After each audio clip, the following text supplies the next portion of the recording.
Bismillah, walhamdulillah, wassalatu wassalamu ala rasulillah wa ala alihi wa sahbihi ajma'in amma ba'd. Ya, pada kesempatan kali ini kita akan bahas dengan khitbah atau lamaran. Ya, lamaran dalam Islam itu adalah salah satu syariat juga dan dianjurkan untuk lamaran. Tapi saya akan membahas beberapa poin saja. Yang pertama, eh, bagaimana sebenarnya kriteria lamaran dalam Islam.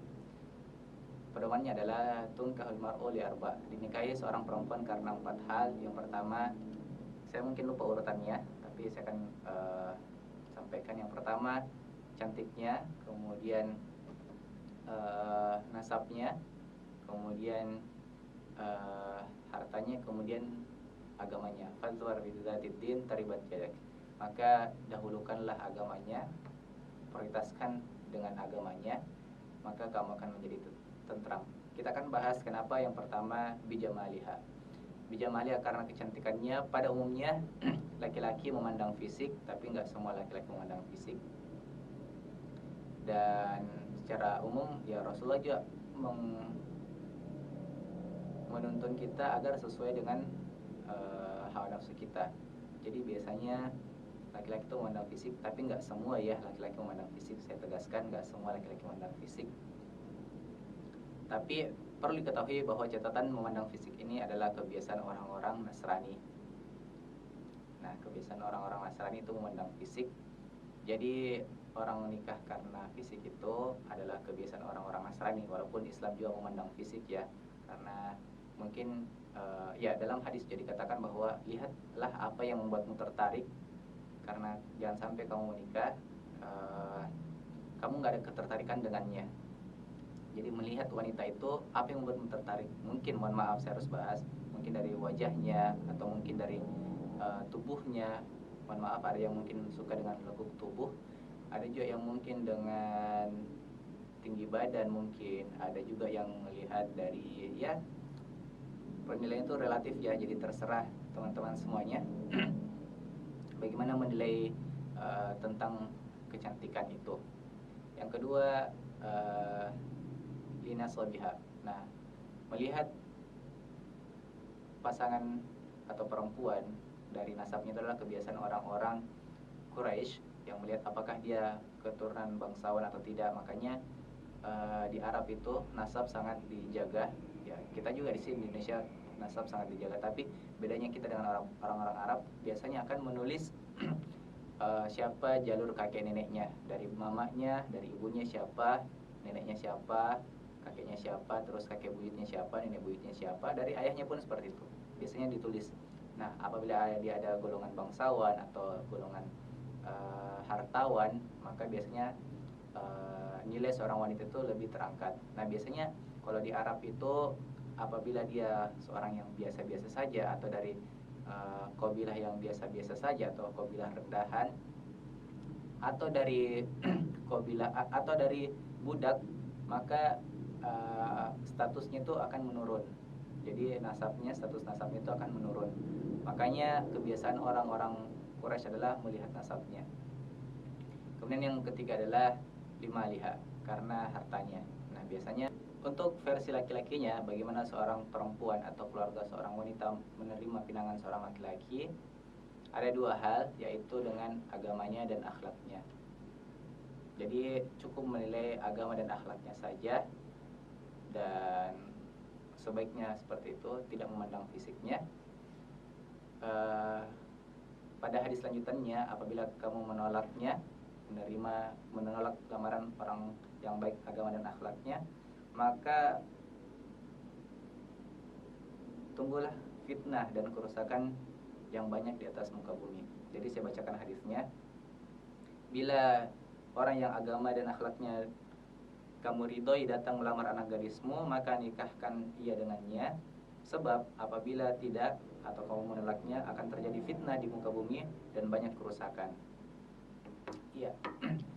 Oke, saya bahas antara hadis pertama dan hadis kedua tadi. Kenapa? Kalau misalkan nih kita punya anak gadis dan itu mungkin orangnya cantik, baik, dan kita juga keturunan orang kaya dan agamanya baik. Nah, kalau misalkan datang laki-laki yang soleh dan akhlaknya baik, maka kadang orang tua berpikir kamu kerjanya apa, tinggalnya di mana, pendidikannya apa dan lain sebagainya. Ya, tapi kita tahu orang ini baik dan soleh. Nah, kalau kita menolaknya gara-gara hal itu yang tidak ada hubungannya akhlak dan agamanya, kata Rasulullah, maka tunggulah kerusakan dan fitnah di atas muka bumi. Betul sekali. Nah, mungkin kita akan berpikir anak kita mungkin sudah soleha, sudah cantik, sudah kita keturunan baik-baik, kemudian kita juga mungkin pendapatan kita yang tinggi. Nah, kalau kita menginginkan orang laki-laki yang datang seperti kita, maka betul sekali akan muncul kerusakan di atas bumi. Karena jangan sampai stok anak gadis kita yang soleha, cantik dan lain sebagainya, yang 4 perkara tersebut sudah ada, diambil sama orang yang tidak baik agamanya atau akhlaknya juga kurang tidak baik, maka betul-betul kata Rasulullah, tunggulah kerusakan di atas muka bumi. Jadi sayang sekali anak kita yang udah cantik, udah soleha, udah pintar, udah rajin, udah pokoknya perfect lah menurut kita sebagai orang tua, diambil sama orang yang tidak baik agama dan akhlaknya, walaupun dia mungkin good looking ya, dan tapi ya akhlaknya minim juga dan agamanya juga minim, maka tunggulah kerusakan di muka bumi. Betul sekali kata Rasulullah. Maka walaupun dia tidak ganteng, belum ada pekerjaan, apabila kita tahu dia agamanya sudah baik dan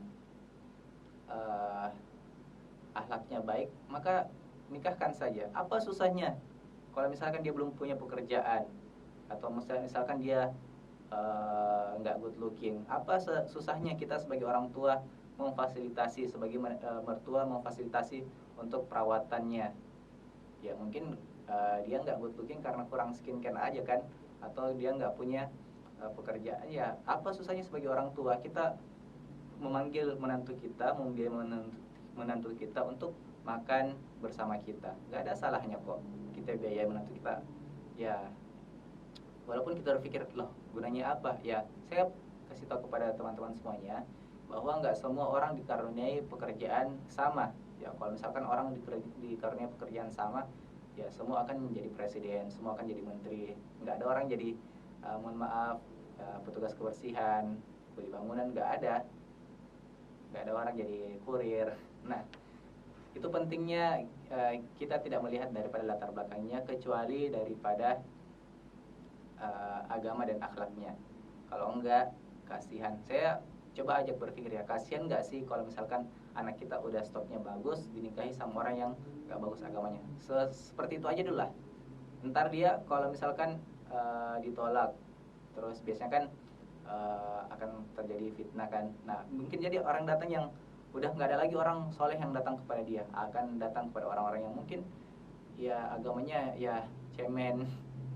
Nah kira-kira gimana tuh? Ya kasihan kan. Makanya kalau datang agama dan akhlaknya baik, nikahkan saja. Pekerjaan bisa dicari, skincare, perawatan mungkin bisa sama-sama dilakukan bersama.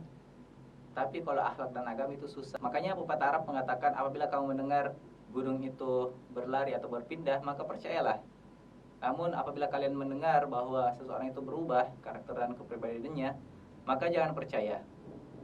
Ya kalau kita pikir, loh pepatah ini kok aneh banget ya, tapi sebenarnya betul. Karena gunung itu berpindah mungkin hal yang mustahil, tapi lebih mustahil lagi kalau misalkan ada orang yang berubah karakter dan kepribadiannya. Kenapa kayak gitu? Ini juga mungkin unik ya. Karena pada dasarnya seseorang itu nggak akan berubah karakter dan kepribadiannya. Yang berubah itu adalah dia menahan dirinya sendiri. Misalkan dia orangnya humoris, maka mungkin setelah dia berubah, kalau kita melihat dia berubah, sebenarnya dia nggak berubah, cuma menahan diri saja. Atau kalau dia orangnya arogan, emosian, terus suka marah, pada dasarnya ketika kita lihat dia nggak marah lagi, sebenarnya bukan dia berubah, tapi dia hanya menahan dirinya sendiri. Nah, contohnya siapa? Seperti Umar bin Khattab radhiyallahu anhu. Sebelum Islam, Umar ini orangnya tegas, keras, dan lain sebagainya. Nah, setelah Islam apakah dia berubah? Jawabannya enggak. Dia tetap tegas dan keras, tapi bedanya sebelum Islam dia tegas dan keras terhadap Islam, memusuhi Islam, keras terhadap Islam. Tapi setelah dia masuk Islam, dia tegas, keras, kepada orang-orang kafir, orang-orang munafik, orang-orang musyrik, dan lain sebagainya. Nah, inilah poinnya yang perlu kita pahami, bahwa karakter itu nggak akan berubah. Yang berubah itu hanya kita menahan diri kita sendiri. Kita bisa evaluasi diri kita sendirilah.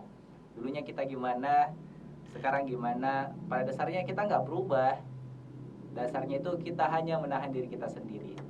Seperti itu kurang lebih. Jadi sayang banget kalau misalkan anak gadis kita diambil oleh orang yang tidak baik agama dan akhlaknya, walaupun dia orang yang baik agama dan akhlaknya ini belum memiliki pekerjaan, mungkin nggak good looking, tapi dia punya akhlak dan agama yang baik, itu masya Allah luar biasa. Jangan sampai kalau kita misalkan tolak mereka dan tiba-tiba atau setelahnya itu nggak ada lagi stok yang kayak dia datang, ya rugi banget kan. Stok wanita soleha, wanita cantik, wanita pintar, wanita yang mungkin menurut kita sebagai orang tua anak kita adalah wanita idaman, tapi diambil sama orang yang nggak baik agama dan akhlaknya, maka betul kata Rasulullah, tunggulah kerusakan dan fitnah di atas muka bumi. Wallahu a'lam bishawab.